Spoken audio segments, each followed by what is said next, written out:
I picked up the closing shifts at my coffee shop. I should have never stayed past midnight.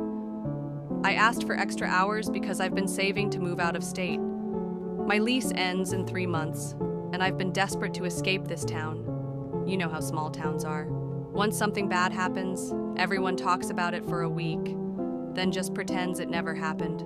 People go missing, and after the candlelight vigils and the posters fade, no one brings them up again. Not here. Anyway, I've been closing the shop for 14 nights in a row. I know it's not healthy, but money talks. I figured it was just temporary. Scrub down the espresso machine, wipe the counters, restock the pastry case. Lock the doors at 10, clean until 11:30, and I'm usually out by midnight. The first time I noticed something weird was about 5 nights in. I heard a knock on the back door. Not a customer door, the back door. The one in the alley we use for trash and inventory. It was soft at first, not aggressive, just persistent. Knock, knock, pause. Knock, knock, knock.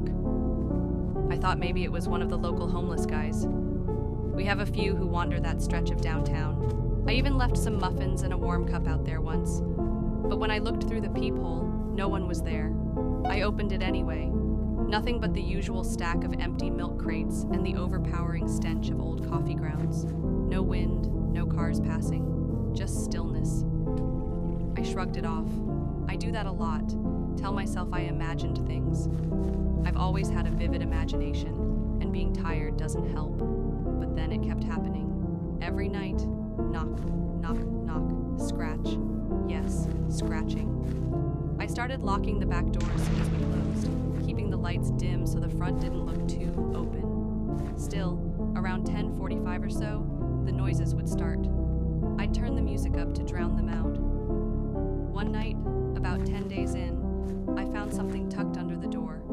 A crumpled receipt from our own register with the words, "I like your skin," scrawled in black marker across it. I called my manager. They said to call the cops. I did. The officer who came out was nice enough, but I could tell he thought I was being dramatic. He looked around the alley, shrugged, and told me not to walk alone at night. So helpful. The next night, I brought a box cutter with me. I kept it in my apron pocket and tried not to look nervous. That was the night I saw him. I had just finished mopping when I saw something flicker past the glass door.